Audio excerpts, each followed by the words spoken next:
Hello friends, welcome to my channel super सेलिया। હું છું પ્રીતિ પટેલ। ફ્રેન્ડ્સ, ઓળખો છો આ શું છે? તો તમે જોઈ શકો છો આ રીતના ઝુમખા વેલ ઉપર થાય છે અને તમે આને ખાઈ શકો છો। તો રોજ ઉપયોગમાં આવતી આ વસ્તુ છે કિચનમાં અને આ છે લીલા મરી। હા ફ્રેન્ડ્સ, તમે જોઈને કદાચ આશ્ચર્ય થશે કે આવા કેવા મરી। તો ફ્રેન્ડ્સ, આ મરી જ્યારે સુકાય ત્યારે કાળા થઈ જાય છે ને આપણા કિચનમાં જે રસોઈ બને છે એનો સ્વાદ વધારે છે। તો આજે આપણે આ મરીનું અથાણું નાખવા જઈ રહ્યા છે। તો ફ્રેન્ડ, સૌપ્રથમ આપણે મરીને છૂટા પાણીથી ધોઈ નાખીશું। તો તમે જોઈ શકો છો કે કાણાવાળો મેં ટોપો લીધો છે અને મરીને હું એકદમ છૂટા પાણીથી ધોઈ નાખું છું।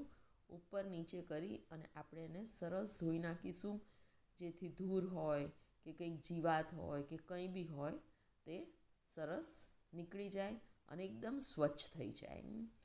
તો સરસ મળી આપણા ધોવાઈ ગયા છે। તો હવે આપણે એને એક બાજુ મૂકીશું અને એને ડ્રાય થવા દઈશું।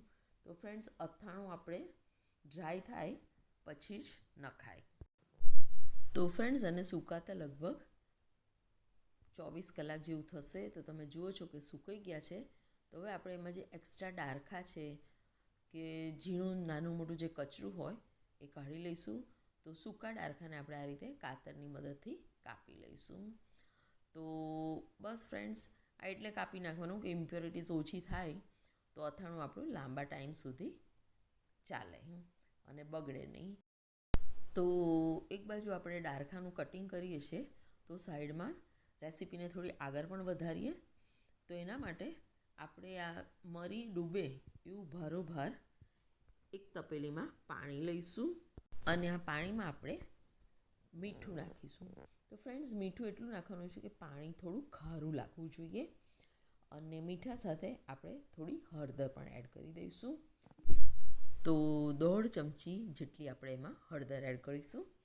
આ ઘરે બનાવેલી હળદર છે એટલે રંગ બહુ પાકો છે અને ક્વોલિટી પણ બહુ જ ફાઇન છે। તો બસ હવે પાણીને આપણે હલાવી દઈશું અને બોઇલ આવે ત્યાં સુધી આપણે ગેસ ઉપર એને ઉકાળીશું। તો રાહ જોઈએ ત્યાં સુધી મરીના ડંઠલ પણ કટ કરીને રેડી કરી લઈએ।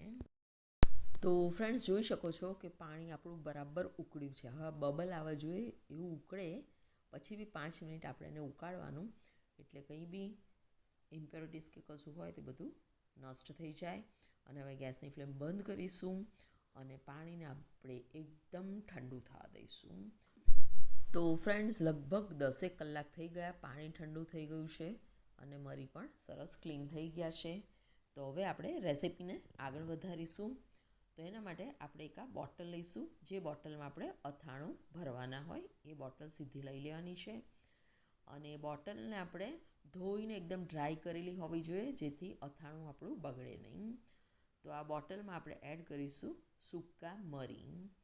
તો આ મરીને છૂટા નથી પાડવાના, આ રીતેની સહેરો જ આપણે અથાણામાં બનાવવામાં યુઝ કરવાની છે। તો બરણીને આપણે બધા મરીની સહેરોથી ભરી લઈશું।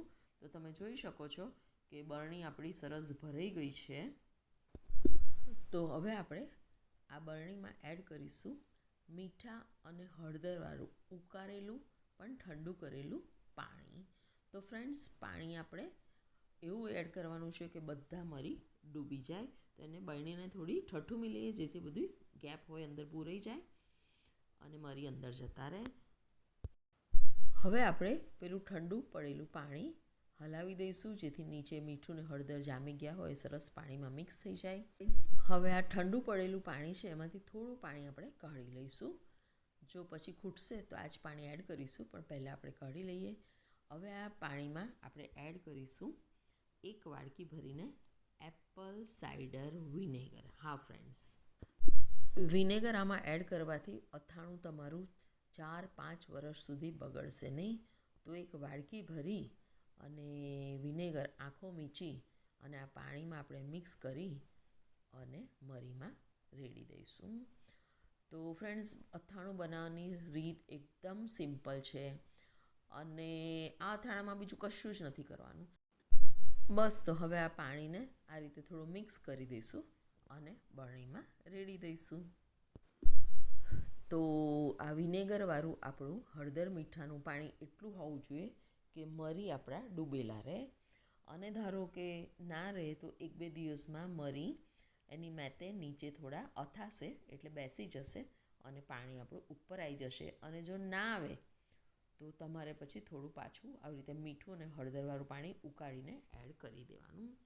તો તમે જોઈ શકો છો કે પોણી બરણી ભરેલું પાણી છે તો 1-2 દિવસમાં નીચે અથાશે એટલે મરી જતા રહેશે અને પાણી આવી જશે.